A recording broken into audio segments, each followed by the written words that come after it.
नमस्कार, morning call में आपका स्वागत है। मैं हूं आशीष वर्मा। सबसे पहले देखते हैं इस वक्त की हेडलाइंस। क्रूड में शुक्रवार को अचानक तेज उछाल, एक दिन में करीब 9% की रैली, भाव $32 के ऊपर।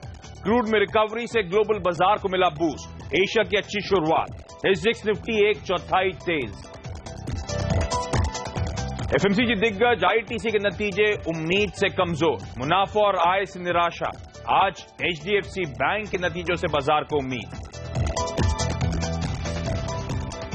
रेट्रो टैक्स के पुराने मामले अब नहीं खुलेंगे, भारत फ्रांस बिजनेस समिट में पीएम मोदी का साफ संकेत।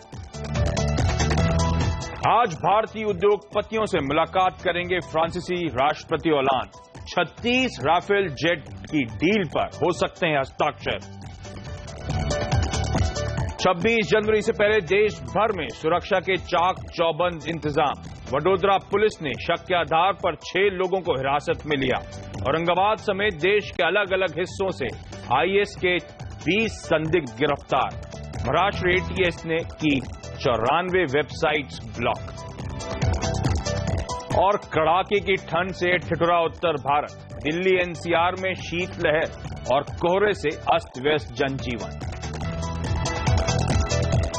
लेकिन चला, हमेशा की तरह शुरुआत करते हैं किस तरह से आज ओपनिंग के संकेत आने। ध्यान रखें, हफ्ते का पहला कारोबारी सत्र और ये एक एक्सपायरी का हफ्ता भी है और एक छोटा वीक है। कल मार्केट हॉलिडे होगी और इस बीच संकेत है कि शायद हल्की मजबूती के साथ शुरुआत हो। 22 अंक या फिर 1/3% के आसपास के बढ़त के इंडिकेशंस आते हुए।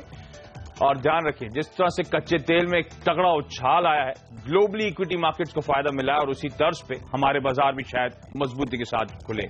सीएनबीसी आवाज के मार्केट सेक्रेटरी अनिल सिंघवी का मानना है कि भारतीय बाजार शायद आज एक सीमित दायरे में कामकाज करते हुए नजर आए। तो फिर अनिल का ऐसा क्यों मानना है, मेरी और आपकी रणनीति क्या हो आज के कारोबारी सत्र के लिए, ये अनिल से डिटेल में आगे समझने की कोशिश करेंगे। लेकिन इस समय फोकस पूरी तरह से ग्लोबल संकेतों पे, क्योंकि अमेरिकन मार्केट, यूरोपियन मार्केट्स आपकी स्क्रीन्स पर आएंगे। शुक्रवार को तगड़ी रैली, अच्छा खासा मोमेंटम और एक बड़ी वजह कच्चा तेल जो आपकी स्क्रीन्स पे आना चाहिए। शुक्रवार को ध्यान रखें 9% का उछाल कच्चे तेल में आया था, $32 के ऊपर पहुंचता हुआ। तो मंदी के सौदे कटने, जिसे हम शॉर्ट कवरिंग कहते हैं, उसका भरपूर फायदा मिला है। लेकिन मेरे साथ मेरे सहयोगी डिम्पी कालरा जुड़ चुके हैं। डिम्पी हाय, गुड मॉर्निंग। पूरी तरह से कच्चे तेल ने मूड बदला? बिल्कुल यही कह सकते हैं, क्योंकि फ्लेवर यही है आजकल कच्चा तेल। और जैसे वो टूटता है, आपको पता है बाजार के अंदर रिएक्शन कैसे आती है, और चलने में पॉजिटिव रिएक्शन भी यूएस के अंदर और सारे ग्लोबली हमने देखने को मिली है। 2-3 इंपॉर्टेंट चीजें और भी हुई हैं। इसके अलावा अगर आप देखें तो यूएस से एक अच्छी बात यह आई कि वहां पे होम सेल्स की जो आंकड़े आए वो 14% बढ़कर आए। दूसरी अच्छी बात ये रही कि ईसीबी ने ब्याज दरें हालांकि नहीं बढ़ाई, लेकिन राहत पैकेज को लेकर ये बात सामने रखी है कि यहां राहत पैकेज दिया जा सकता है यूरोपियन देशों को। तो ये भी अच्छी चीज था एक ग्लोबल संकेत के हिसाब से। तीसरा अहम बात यह था कि कच्चे तेल के अंदर जिस तरह का पुल बैक देखने को मिला, कम से कम इमीडिएट बॉटम, कम से कम बाजार के जानकार कहते हैं कि यहां पे बनता हुआ दिख सकता है। अगर सऊदी अरेबिया और ईरान के बीच में टेंशन्स नहीं बढ़ती है तो कम से कम इमीडिएट बॉटम कच्चे तेल का आप इसको इस तौर पे देख सकते हैं। उसके अलावा देखें तो राहत पैकेज, जिसे हमने कहा कि बहुत इंपॉर्टेंट बात है, ना केवल यूरोपियन कंट्रीज बल्कि एशियन कंट्रीज तक भी फॉरवर्ड हो सकता है। यहां पर भी हो सकता है कई देशों को राहत पैकेज के तौर पर कुछ मनी अलॉट हो जाए। तो ये एक बड़े कारण रहे जो कि ग्लोबली आप संकेत कह सकते हैं कि जिस वजह से बाजारों को काफी हद तक मजबूती मिली है। लेकिन हाँ, आज का सेशन फिर से ये देखना होगा कि कच्चे तेल के अंदर जो अगस्त के बाद सबसे बड़ी तेजी अब तक आई है 9% की, क्या वो सस्टेन करती है नहीं। और इसके अलावा यह भी देखना होगा कि अमेरिकी बाजार जो कि इस साल में अब तक के सबसे बेहतर रिटर्न देके गए हैं, वो आज फिर से कंटिन्यू करते नहीं कहीं। हालांकि कल भारतीय बाजार बंद होंगे, लेकिन ज्यादातर देशों में कल कामकाज हो रहा होगा। ओके, तो पूरी तरह से कच्चे तेल ने मदद करी है। तगड़ी शॉर्ट कवरिंग रैली फ्राइडे को 9%, इनफैक्ट थर्सडे और फ्राइडे को मिला दूं तो 2 कारोबारी सत्रों में 12% तक का उछाल देखने को मिला है। उससे ग्लोबल इक्विटीज को फायदा। और दूसरा पॉइंट जो डिम्पी हाईलाइट कर रहे हैं, ईसीबी की जो गुरुवार को बैठक हुई थी, प्रेस कॉन्फ्रेंस में जो मारियो द्रागी साहब, ईसीबी यानी कि यूरोपियन सेंट्रल बैंक के जो हेड हैं, उनका कहना था कि शायद जरूरत पड़ी तो और अतिरिक्त यहां पे लिक्विडिटी इंजेक्ट करते हुए या स्टिमुलस देते हुए नजर आएंगे। उससे भी हम अब वापस इक्विटीज में फोकस देख रहे हैं। रिस्क ऑन ट्रेड यानी कि रिस्की एसेट्स में खरीदारी का सिलसिला एटलीस्ट कंटिन्यू होता हुआ। लेकिन भारतीय बाजारों के लिए आपको याद होगा फ्राइडे का ट्रेडिंग सेशन भी बेहद स्ट्रांग था। दिन भर सस्टेन्ड बाइंग, फाइनली दिन के हाईज पे जाके हम क्लोज हुए थे। आपकी स्क्रीन पर सेंसेक्स और निफ्टी में 2% का उछाल था। 500 पॉइंट के आसपास की रैली हमने फ्राइडे को सेंसेक्स में आती हुई देखी थी। Mid caps, small caps, across the board buying momentum था। मार्केट ब्रेथ 5:1 की थी, तो काफी हद तक हम तगड़ा मोमेंटम तो फ्राइडे को भी दिखा चुके हैं। तो आज फिर किस तरह का कामकाज देखने को मिलेगा, ये ग्लोबल इक्विटीज में जो मोमेंटम आ रहा है उस तर्ज पे क्या हम भी आज दिन भर खरीदारी का सिलसिला देखेंगे। हमारे मार्केट एडिटर अनिल सिंह भी हमारे साथ जुड़ चुके हैं। अनिल, हाय, गुड मॉर्निंग। मैं शुरुआत में आपकी कोट प्लेट पढ़ रहा था कि एक सीमित दायरे में कामकाज होगा, क्या रेंज होगी और हमारी फिर रणनीति क्या हो? आशीष, गुड मॉर्निंग। रेंज 7,400 से 7,500 की दिख रही है फिलहाल। हाँ। जो आंकड़े बने हैं ऐसा लग रहा है कि अगर थोड़ी सी गैप से ओपनिंग हो जाए, जैसा कि अभी एसएक्स निफ्टी दिख रहा है, तो आप 7,400 को बड़ा अहम सपोर्ट मानेंगे, क्योंकि इससे पहले वाले 2 ट्रेडिंग सेशन में 7,400 के पार निकलने में काफी मुश्किल हुई थी बाजार को। तो अब उस लेवल को पार करके जब हम बंद हुए हैं तो अब वो सपोर्ट का काम करेगा। ऊपरी स्टोर पर 7,500 ये पहला और अहम लेवल है जिसे पार करना बाजार के लिए आसान नहीं होगा, क्योंकि हाईएस्ट ओपन इंटरेस्ट वहीं पर कॉल्स में बना हुआ है, एक्सपायरी का हफ्ता है। लेकिन इसका मतलब ये नहीं कि वो पार नहीं हो सकता है, हो सकता है, बशर्ते कि आपको एक और बेहतरीन ट्रेडिंग सेशन ग्लोबल मार्केट से देखने को मिले और या फिर सेकंड हाफ में बेहद मजबूत यूरोप के बाजार दिखे, डाउ फ्यूचर फिर से 1-8% ऊपर दिखे, तो आप 7,500 को लांघने की कोशिश करेंगे और उसके बाद रियल फायरवर्क्स, अच्छी खासी शॉर्ट कवरिंग देखने को मिलेगी। तो ओवरऑल मुझे लग रहा है आज के लिए 7,400 7,500 शायद ट्रेडिंग रेंज हो सकती है, और इस रेंज में काफी आपको हाई बीटा स्टॉक्स में एक्शन देखने को मिलेगा। तो ओवरऑल स्टॉक स्पेसिफिक एक्शन ज्यादा रहेगा इस 100 पॉइंट की रेंज में, और बाजार में ज्यादातर वक्त शायद पॉजिटिव मोमेंटम के साथ कारोबार होता हुआ देखिए। लेकिन एक पॉइंट हाईलाइट करना चाहता हूं जिसकी वजह से इतनी तेजी दिख रही है, और वो है क्रूड, कच्चा तेल। लेकिन कच्चे तेल में जो बड़ी तेजी हुई है वो इस वजह से हुई कि शुक्रवार को अमेरिका में वहां के कच्चे तेल के वायदा कारोबार की एक्सपायरी थी, तो काफी कुछ शॉर्ट कवरिंग हुई है। तो आज कच्चे तेल के मुंह को भी बहुत हमें नजदीकी से देखना होगा। ये मोमेंटम बरकरार रह पाता है तो बाजार डेफिनेटली 7,500 के पार जा सकते हैं। ये तो फैक्ट है। अमेरिका में कच्चे तेल की जो मोमेंटम आया या फिर इंटरनेशनली आया है वो शॉर्ट कवरिंग से आया है। और दूसरी बात ध्यान रखें, वहां पे ठंड पड़ गई तो लोगों को लगा कि डिमांड अब इजाफा देखने को मिलेगा हीटिंग ऑयल का। इसके चलते जितनी भी शॉर्ट बेट्स थी वैसे भी तगड़े मुनाफे में थे, तो मुनाफा वसूल करने की वहां पे कोशिश हुई है। ये मोमेंटम किस हद तक इंटैक्ट रहेगा कच्चे तेल पे, इस पे तो आगे मैं बातचीत करूंगा ही करूंगा। लेकिन इससे पहले एक और बाजार के एक्सपर्ट से समझूं निफ्टी में क्या रणनीति हो, उससे पहले आज देख लेते हैं इवेंट्स कैलेंडर क्या होगा, यानी कि हमारी आपकी नजर आज कहां रहनी चाहिए। HDFC बैंक, कंसाई नेरोलैक और MRF, ये 3 इंपॉर्टेंट कंपनीज हैं जिनके आज रिजल्ट्स आने वाले हैं, इन पर हम नजर बना के रखेंगे। फ्रांस के राष्ट्रपति होलांद के दौरे का आज दूसरा दिन है। 36 राफेल जेट डील्स पर लग सकती है मुहर, और इसके साथ साथ ध्यान रखें कोलकाता में वोडाफोन की 4G सर्विसेज का आज लॉन्च होगा।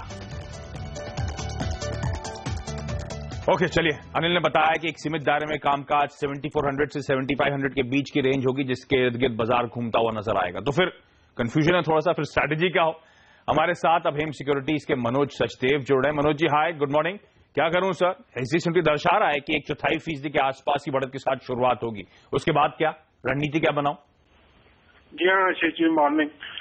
अगर निफ्टी का डेली चार्ट देखें तो इसमें 7250 का एक बॉटम बना हुआ है और 7450 का एक रेजिस्टेंस है। तो मुझे लगता है कि आज अपर रेजिस्टेंस क्रॉस होना चाहिए, 7450 का लेवल ब्रेक होना चाहिए। तो शॉर्ट टर्म में बाय करके चले, 7370 का स्टॉप लॉस लगाएं, ऊपर में 7560 के टारगेट 2-3 दिनों में ही मिल सकते हैं। ओके, तो निफ्टी में खरीदारी करने की सलाह होगी 7560 तक के लेवल। तो ध्यान रखिए, अनिल ने भी कहा था 7500 के ऊपर जाएगा तो फिर शायद तगड़ी शॉर्ट कवरिंग की सहारा मिलता हुआ नजर आया, अच्छा मोमेंटम देखने को मिले। और हेम सिक्योरिटीज का टारगेट है 7560 के। लेकिन मनोज जी, कोई स्टॉक्स आपने आइडेंटिफाई करें आज की ट्रेड के लिए?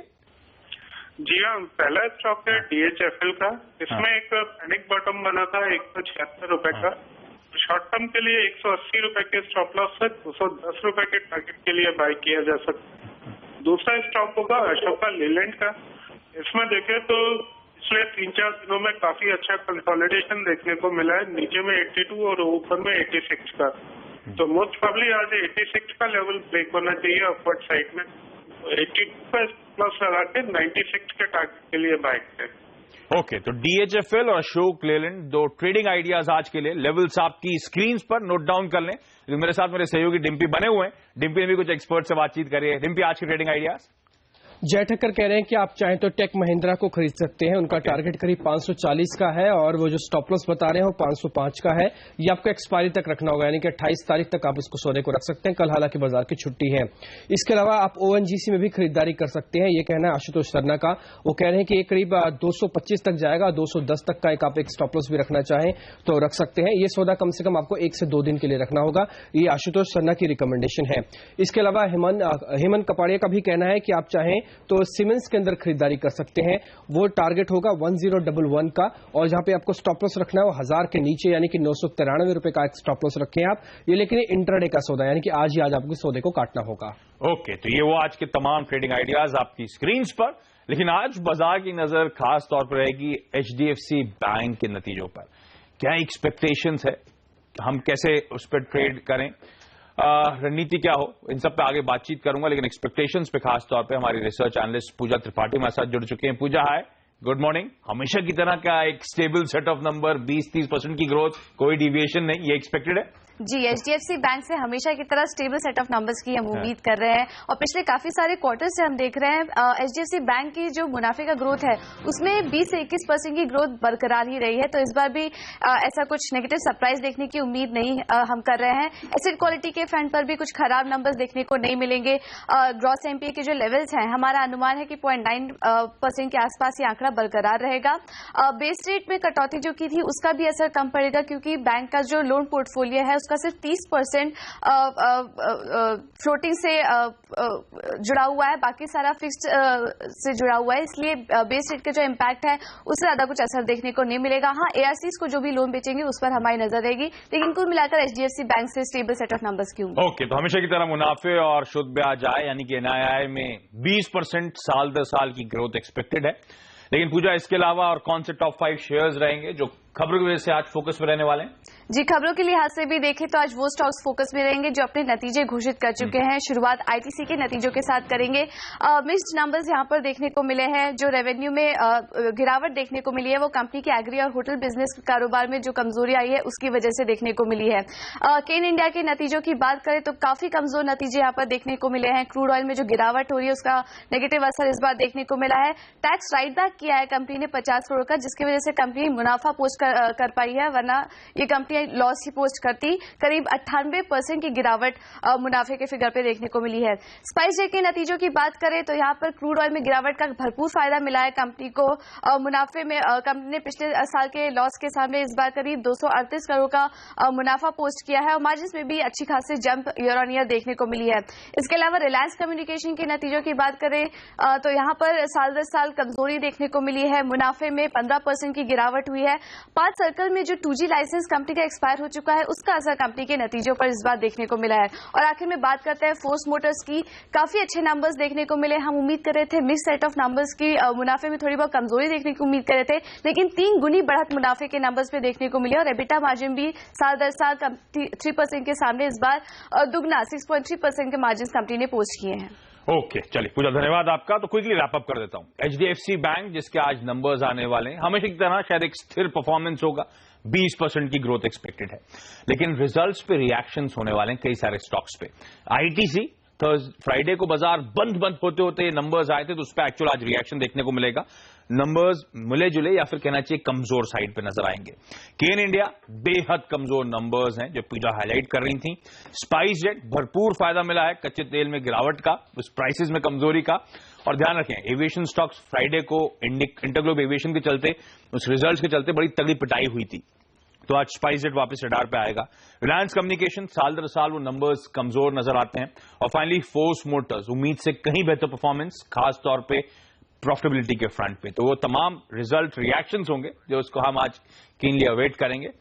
लेकिन चलिए क्विकली देख लेते हैं आज HDFC बैंक की हमने बात करी, इसके अलावा आज कौन कौन से नंबर्स आएंगे। कंटेनर कॉर्पोरेशन यानी कि कॉनकॉर, एवरेडी, कांसाई, नेरोलैक और MRF, ये वो इंपॉर्टेंट कंपनीज हैं जिनके नंबर्स आएंगे। इसके अलावा मैक्लोइड रसल, नील कबल, सुब्रॉस, सुप्रीम इंडस्ट्रीज, इन सब दिग्गज कंपनीज के भी आज रिजल्ट्स आने वाले हैं। लेकिन चलिए यहां पे एक छोटा सा ब्रेक लूंगा।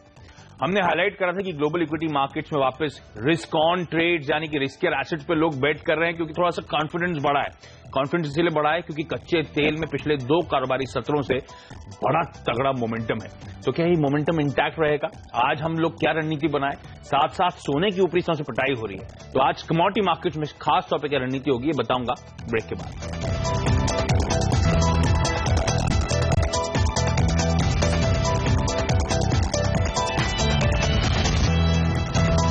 ब्रेक के बाद आपका स्वागत है और अब बात कमोडिटी और करेंसी मार्केट्स की। मांग बढ़ने से क्रूड में तेजी देखने को मिली है। नामेक्स और ब्रेंट पर भाव $32 के ऊपर पहुंच गया है। उधर सोने में गिरावट देखने को मिली है। कॉमेक्स पर भाव $1100 के नीचे है। रुपए की बात करें तो डॉलर के मुकाबले रुपया 67-62 के लेवल्स पर फ्राइडे को क्लोज हुआ। कमोडिटी करेंसी मार्केट्स में आज का स्ट्रैटेजी, इस पर बातचीत करने के लिए हमारे साथ अब एसएमसी ग्रुप ऑफ कंपनीज के डॉक्टर रवि सिंह जुड़ रहे हैं। रवि जी, स्वागत है आपका। कच्चा तेल 2 दिनों में 13% का मोमेंटम, फ्राइडे को 9% का उछाल। शॉर्ट कवरिंग शायद मंदी के सौदे कटने का भरपूर फायदा मिला है, लेकिन मेरे लिए ज्यादा इंपॉर्टेंट सवाल, ये मोमेंटम क्या इंटैक्ट रह सकता है सर? रणनीति क्या बनाऊं आज? बिल्कुल, अभी ये मोमेंटम एक बार को $33 तक जाता हुआ नजर आ सकता है। हाँ। और इसमें इंडिया में देखें तो मुझे लगता है कि 2200 के लेवल पे वापस से सेल की स्ट्रेटेजी बनाई जा सकती है, 2250 के स्टॉप लॉस से। और इंट्राडे में देखें तो एक बार फिर से गिरावट 2100 तक के लेवल आपको देखने को मिल सकता है। ओके, तो यहाँ पे $33 तक के लेवल्स देखने को मिलेंगे, लेकिन ऊपरी स्तरों पर बेचने की रणनीति आपकी स्क्रीन पर आती हुई। सोने में क्या करूं रवि जी? आप तो इक्विटीज में तगड़ी रैली है, कच्चे तेल में मोमेंटम आ रहा है, तो सोने की शीन लूज हो रही है। $1100 के आसपास इस समय कामकाज इंटरनेशनल मार्केट्स में आज हो रहा है। क्या करना चाहिए सर वहां पे? बिल्कुल, रूपी भी जिस तरीके से स्ट्रांग होता जा रहा है, तो मुझे लगता है कि इस बार 26,250 के लेवल पे सेल बनाना चाहिए। $100 के स्टॉप लॉस ले, वापस से आज 25,900 से 26,000 तक के लेवल देखने को मिल सकते हैं। आपने, क्योंकि अगर रुपया स्ट्रांग होता जा रहा है, इनफैक्ट फ्राइडे को हमने देखा था आधे % से ज्यादा की मजबूती आई थी, तो 68 के लेवल से हम वापस बाउंस बैक करते हुए नजर आए। क्या ये स्ट्रेंथ कंटिन्यू हो सकती है? रुपए की क्या कॉल होगी? देखिए, इस समय आशीष जी मुझे लगता है कि रुपए में चूंकि एक्सपायरी का टाइम है, तो थोड़ा प्रेशर जरूर बन सकता है, लेकिन बट ऊपर लेवल पे सस्टेन नहीं करेगा, यानी 68 के ऊपर सस्टेन नहीं करेगा। तो जितना नियर हो 68 के पास हो उतना ज्यादा सेल कर सकते हैं। यहाँ पर 6650 तक के लेवल देखने को यहाँ पे मिल सकता है। ओके, तो आपकी स्क्रीन पर रवि जी आपका धन्यवाद। कच्चे तेल में ऊपरी स्तरों पर बिकवाली करने के मौके होंगे। ज्यादा से ज्यादा $33 तक शायद कच्चा तेल जाता हुआ नजर आए। भारतीय बाजार के लिहाज से लेवल्स आपकी स्क्रीन पर 2100 के टारगेट्स के लिए आप अप्रोच करें। सोने में बिकवाली करने के मौके ढूंढें। 26,250 के लेवल्स के आसपास मिलता है, तो वहां पे आप सेल इनिशिएट कर दें। 26,000 तक के लेवल्स के आसपास जा सकता है। और जहां तक रुपए की बात है, फ्राइडे को आपको याद होगा मजबूती के साथ कामकाज था, आधे % से ज्यादा की मजबूती आई थी, और आज भी रवि जी का मानना है कि मजबूती कंटिन्यू शायद हो, तो 6650 तक के टारगेट्स के लिए आप अप्रोच करना चाहिए। लेकिन यहाँ पे एक छोटा सा ब्रेक के बाद भी खबरों का सिलसिला जारी रहेगा।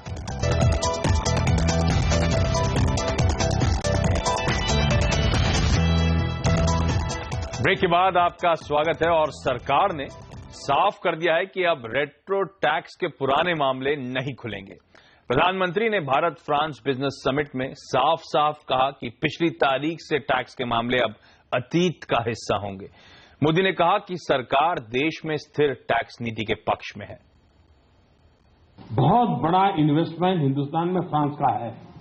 बहुत बड़ी गतिविधि फ्रांस और हिंदुस्तान मिलकर के आज भी कर रहे हैं। उनका अनुभव बहुत सकारात्मक रहा है, और मैं आपको विश्वास दिलाता हूं कि स्टेबल व्यवस्था हो, प्रिडिक्टेबल टैक्सेशन सिस्टम हो, इसके विषय में हम पक्षधर हैं। और आपने देखा होगा कि हम एक के बाद एक वो कदम ले रहे हैं जिस कदम से स्टेबिलिटी के संबंध में आज मुझे शब्दों के कहने की जरूरत पड़ती नहीं है। लोग मानते हैं कि yes, stable and predictable tax system के लिए ये सरकार जानी जा रही है। फिर तो सेंटिमेंट्स इंप्रूव करने के लिए एक और अच्छा बयान आता हुआ। लेकिन क्विकली एसजीएक्स निफ्टी देखें। हमने जब कार्यक्रम की शुरुआत करी थी तो 20 अंक की मजबूती थी। ऊपरी स्तरों से अब लगातार दबाव और एकदम अब फ्लैट ओपनिंग के संकेत आते हुए महज 3 अंक की बढ़त। मनोज सचदेवा का मानना है निफ्टी में लेकिन खरीदारी करके चलें। 75-60 तक के टारगेट शायद आपको जल्द देखने को मिलेंगे। लेकिन चलिए, मॉर्निंग कॉल में आज के लिए इतना ही। वक्त तो चला एक छोटे से ब्रेक का। ब्रेक के बाद स्टॉक 2020। नमस्कार।